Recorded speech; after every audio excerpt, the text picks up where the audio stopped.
So our learning objectives is we need to understand why cash is important to businesses and how it's different to profit. We also need to understand what is meant by a cash flow forecast, and we need to be able to construct, calculate and interpret cash flow problems. We need to understand how cash flow forecasts impact the different stakeholders, and we need to recommend how we can improve cash flow situations for a business. These are the key terms for cash flow, and you'll need to write down the key term definitions in the worksheet. So, to begin with, we need to establish that cash is different to profit. Okay, now cash is what you use to run your business from day to day in order to pay people's wages, to pay suppliers, give change to customers, for example. Whereas profit is your reward for doing business and what you would calculate after all your income and expenses have come out. Okay, now because cash is a day-to-day business things, we don't consider them to be income and expenditure. We refer to them as inflows and outflows. So this is the cash flowing into your business. So this is probably going to be the money that you've got coming in from your customers, from selling your goods or providing your service. And then you've got your outflows. Okay, so these are money that's leaving your account, going to potential suppliers, and paying day-to-day costs of your business. Now, what most businesses, well, what all businesses are going to want is to ensure that there are more inflows than there are outflows. Okay. Because this ensures that you can pay any sort of short-term bills that you have, okay, and it should, over time, mean you get a positive bank balance, okay.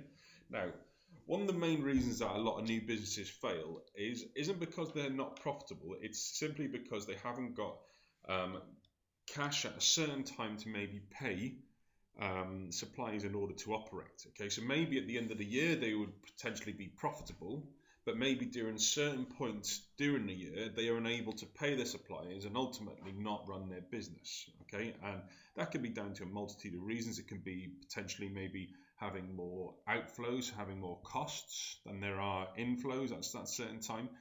But as we know, businesses operate slightly different to just simple customers like you and I.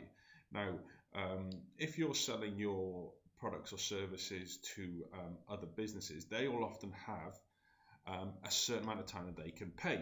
Okay, so it can be from 30 days to 90 days. And if your customers are not paying their bills on time, then that can lead to you not having enough cash flow to run your business. Okay.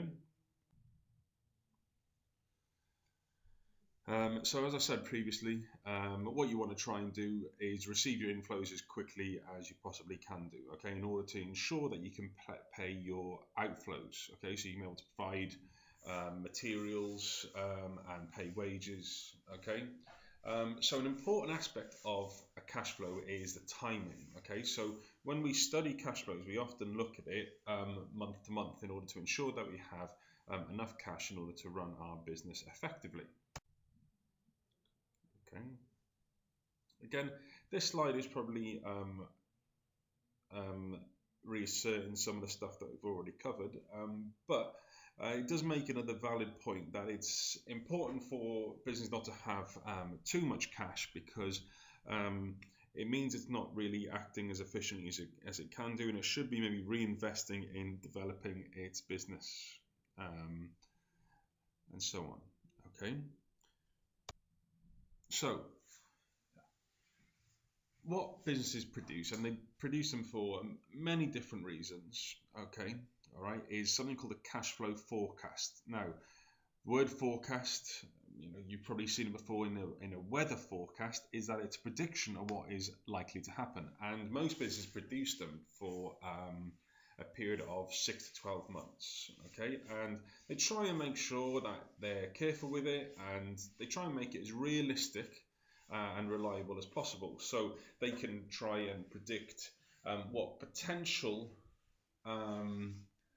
issues that they're going to have in the next 6 to 12 months and try and readjust their cash flow situation accordingly. And we'll go into how they go about doing that further on down the presentation. Okay. Okay, so as I said in the previous slide, cash flow forecasts help them to identify problems. Okay, it helps them look at what likely inflows they're going to have, and they've got to try and be as honest as possible about that. And if they feel like they need more inflows, they need to look at how they're going to do that in terms of maybe trying to sell more, trying to raise their prices. But they can also look at the outflows that are coming in and whether those outflows at particular times of year need to be cut. So maybe they need to hire less staff, maybe to look at different suppliers that are cheaper, for example. Okay. Now, the next few slides might not make sense possibly until we get to a few slides along, okay? But what you really need to understand is that a cash flow is made up of three key parts. The money that's coming in, the money that's going out, which is the outflows, and then you've got the balances section that shows you what your cash flow situation is going to be, okay? Inflows, you're going to have how much money you've got coming in your revenue, and then it's summed up at the end. Okay, now revenue is generally just going to be the money you get from sales, but it can be from other areas such as bank loans that you've got in, or maybe from selling assets that you have. And then you've got your outflows. Now outflows are going to be a lot more different categories. You're going to have rent, advertising, wages, supplies, and so on. Okay, and then we total that up at the end. I'm going to show you an example later on, and this will all make sense. And then you've got your balances. Okay, so what you're going to have on there to begin with, if I start with the second one, which is opening balance. Now, your opening balance is what you have at the start of every month. Okay, so if we're doing it in January, it is going to be the 1st of January. That is going to be the date of your opening balance. Okay. And then your closing balance is what you're going to have at the end of the month, okay? So at the 31st of January, for example, okay? Now, what's important to remember with this one, and what a lot of people seem to forget, whatever your closing balance is on the 31st of January, okay, it's going to be your opening balance for the following month, okay? So let's say you have £1,000 in your bank account at 31st of January. You're going to have £1,000 in your bank on the 1st of February. In the same way, if you get to the end of February and you've got £500 in your bank account on the 28th of February, when you go to your bank account on the 1st of March, you're going to have £500 also, okay?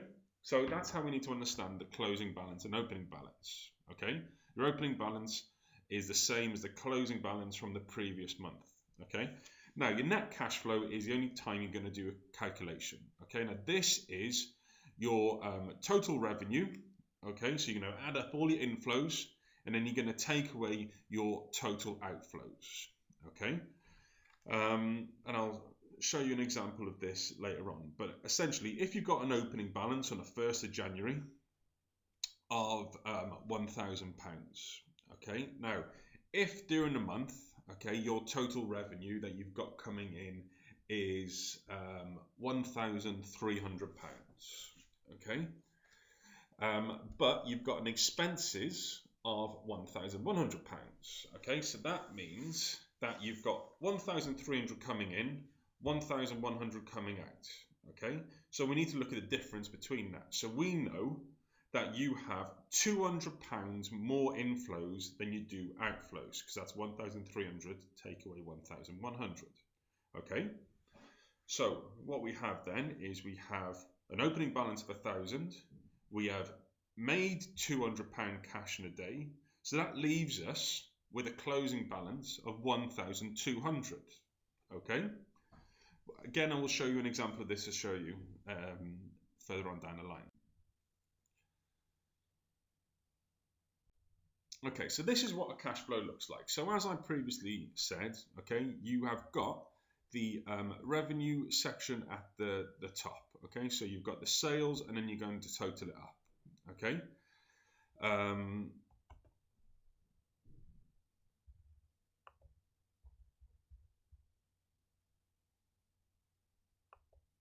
Okay, so And then you've got the expenses section.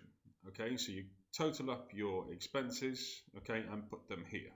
Okay, so I'm just going to sort of note in some things on a pen here now, just to note some things on a pen here now to show you exactly what I was talking about on the previous slide.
Okay, so as you can see now, we've got a total revenue of £1,300, like I said in the previous slide, and we've got a total expenses of £1,100.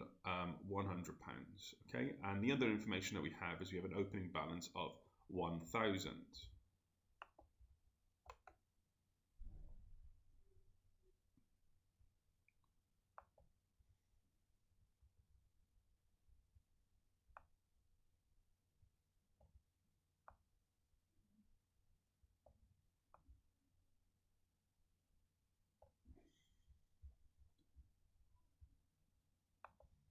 So because we've got a total revenue of 1,300 and we've got okay, so what we're going to do now is we're going to look at a specific example, okay, and the next few slides are really sort of the build-up of the information that you're going to be presented with. Okay, so the cash flow forecast will be set for 6 months. There are 2 types of inflows, and there are 5 different types of outflows.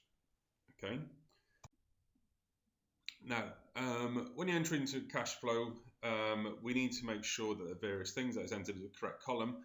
But the only slightly difference to maybe what you used before is if you're using a negative number, it is displayed as it is shown in brackets, not as a minus number. Okay. Okay, so we're going to look at the specific example on